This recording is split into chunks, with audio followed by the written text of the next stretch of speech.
Forget the massive towers reaching into the sky, while humans build upwards. Nature's true architects are working in silence all around us. Right beneath our noses, they're creating marvels so complex, even elite engineers cannot compete. We're about to uncover the brilliant work of creatures so small yet so skilled. They build structures that challenge gravity and logic itself with nothing but beaks and feathers, ready to witness something extraordinary. Let's dive in. Number 15. BA Weavers. They say nature doesn't have architects, but the BA Weaver proves otherwise. During South Asia's monsoon season, male BA Weavers transform into one bird. Construction crews. Each selects a high, thorny branch above water, somewhere snakes and rats can't reach. Then the weaving begins, using strips of grass or palm fibers, each one about 20 to 60 centimeters long. A single male threads over 3,000 loops to create a hanging structure, shaped like a sock. The nest starts small, reaching its helmet stage after 8 days. Then comes the marketing. The male sings and flaps his wings, advertising his unfinished home. If a female inspects and approves, he finishes the long entrance tunnel. If not, he tears it down and starts from scratch. He'll do this up to 20 times in a season. Some nests hang in colonies of 20 to 60, all angled away from southwest monsoon winds, like miniature storm shelters. Myths. Once claimed BA weavers glued fireflies to their nests for light, but researchers like Suhail Quad and T. Anthony Davis confirmed the real brilliance.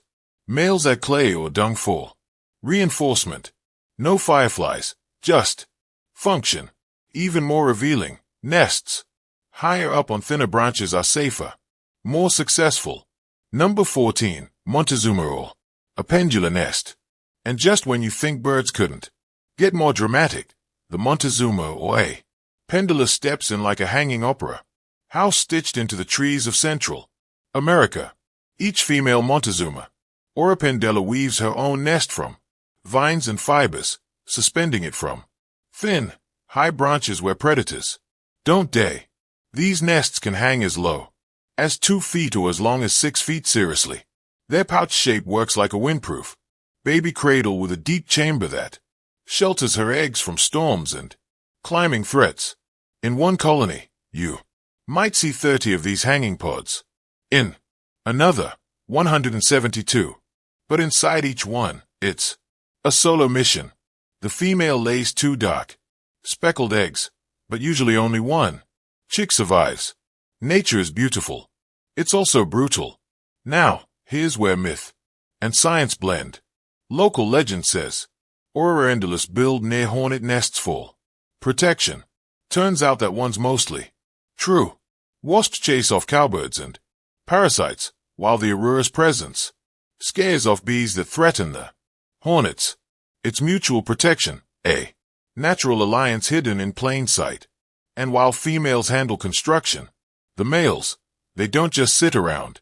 They swing upside down, flaring their yellow tails, releasing bubbling coals at 500 hertz like clockwork. Meredith Miles, a biologist who tracked these dances, called it time choreography, and it's all to win her over right under the nest she built. Number 13. Sociable Weaver. Deep in the Kalahari, the sociable weaver stacks sticks like architects sketching blueprints with their beaks. But they are not just building for themselves, they're building for generations. Their nests, massive. This is a communal nest. We're talking structures that stretch over 10 feet wide, sometimes weighing nearly a ton. One nest can hold anywhere from 10 to 500 birds with 5 to 100 individual rooms tucked inside. Think of it as a giant haystack, only it's alive, buzzing, breathing, and balanced on a single tree or a telephone pole. The layout is genius. Tunnels up to 10 in long lead to chambers that stay cool during scorching days and warm during freezing nights. Inside, temperatures hold steady around 21 to 24 degrees Celsius, while Outside it can dip to near zero. Scientists actually recorded this, confirming that these nests are natural. Climate control units made of nothing but twigs and grass. But here's the wild part. These nests aren't temporary. They've lasted over 100 years in some cases, passed down, rebuilt, protected. And they don't just serve sociable weavers, pygmy falcons, finches, vultures, tree skinks. They all find shelter here. Even snakes crawl through these holes hunting eggs only to be met with sharp stick fortresses guarding the tunnels.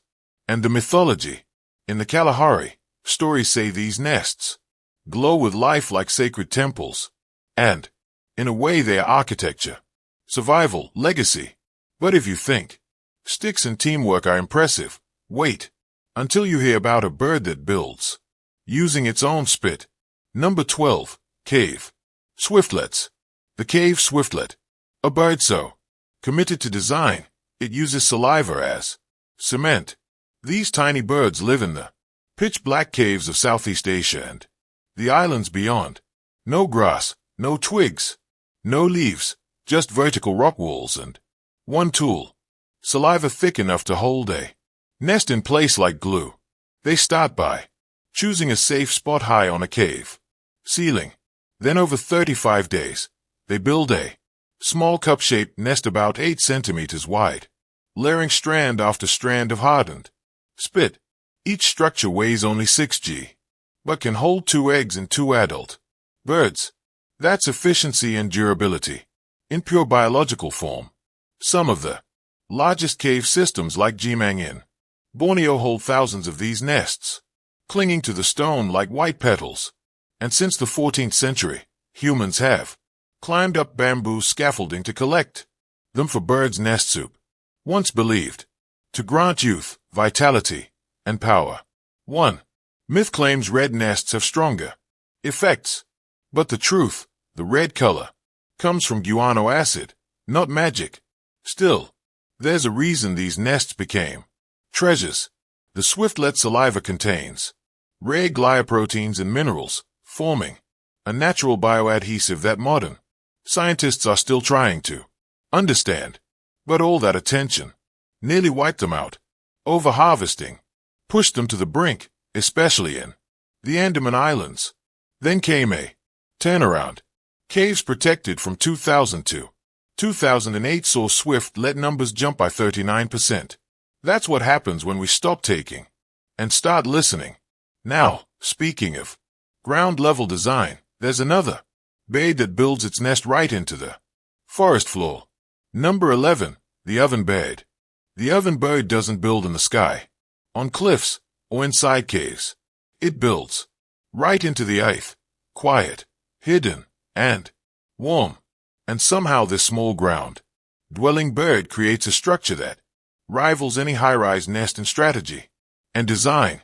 In the dense forests of North America, the female ovenbird clears a patch of leaf litter and starts weaving using grass, twigs, animal hair, and thin bark. She builds a dome-shaped shelter that looks like a miniature Dutch oven, hence the name. It takes her about 5 days to finish the curved structure, which stands around 13 centimeters tall and 23 centimeters wide. Inside, a snug cup, just wide enough for her speckled eggs. What makes the nest so clever is the hidden entrance on the side, usually facing downhill. That angle, combined with its camouflage in the underbrush, keeps snakes and chipmunks from spotting it from above. When a predator does get too close, the mother pulls off one of nature's greatest decoys, pretending to be injured and luring danger away. She lays 3 to 6 eggs, usually 4 or 5, and after about 11 to 14 days of incubation, the chicks hatch. They leave the nest in just over a week, but stay close under her wing for nearly a month. This nest isn't just a home. It's a sculpture unique in curve, tilt, and material. It said no to ovenbird. Nests are exactly alike. Even poets noticed. Robert Frost wrote of the ovenbird's call and craft back in 1916, and in some Argentine villages, people believe destroying one of these nests will bring drought. So, they treat the ovenbird's home as a good luck charm and sometimes even build their own homes nearby. But from forest floor to sky-high colonies, now we're heading back into the air where architecture becomes collective and mud is the main tool. Number 10. Cliff swallows. Enter the cliff swallow, one of the world's best communal architects. This little bird doesn't build alone.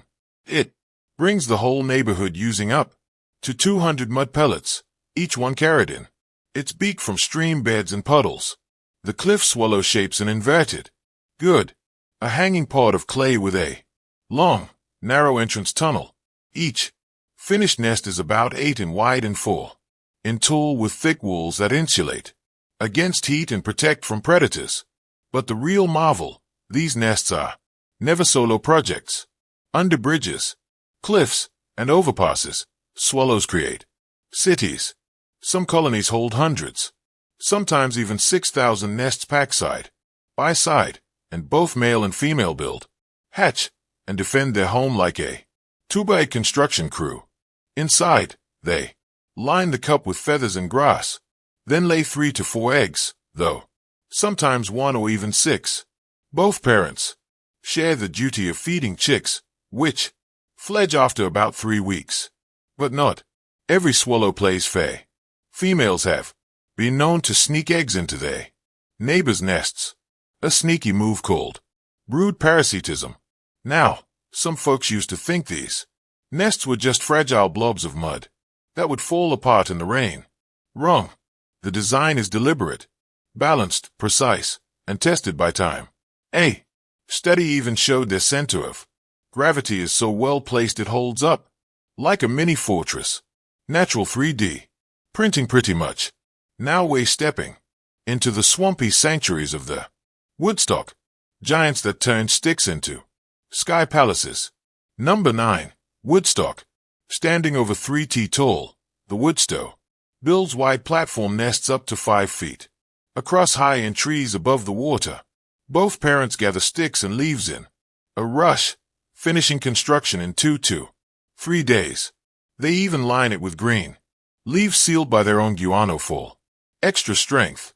In colonies called rookeries, dozens of nests cluster together, safe above 3 to 5 feet of swamp water, deep enough to keep raccoons out. Each pair lays 2 to 5 eggs, and chicks hatch after about 30 days. They are tiny, only 57 g, but grow fast, under constant K for 50 to 60 days. Folklore once blurred the woodstock, with the white stork claiming both delivered babies. The truth, these birds deliver fish, not folklore, catching them by snapping their bills shut faster than a blink. Number 8. Penduline. Tits. The pendulum tit, just a few inches long, weaves a nest so intricate it's being compared to a trapdoor mansion, swinging from a tree. Using soft fibers, wool, and spider silk, the male builds a pear-shaped hanging pouch. But it's what's inside that stuns scientists. A decoy entrance leading nowhere, and the real one sealed behind a flap of spiderweb. It's built for trickery, safety, and warmth alone. Some species even build 2 chambers, one false, one real. The nest stands about 20 centimeters tall and holds up to 9 eggs. Larger, thicker nests keep eggs warmer, and studies show females choose males with the best designs. The entire build takes about a week, and once used, it's never reused. But birds often return to the same spot each year. Humans admired these nests so much they once used them as slippers and pouches. But next we meet a much brighter bird with legs in the water and its mind in the mud. Number 7.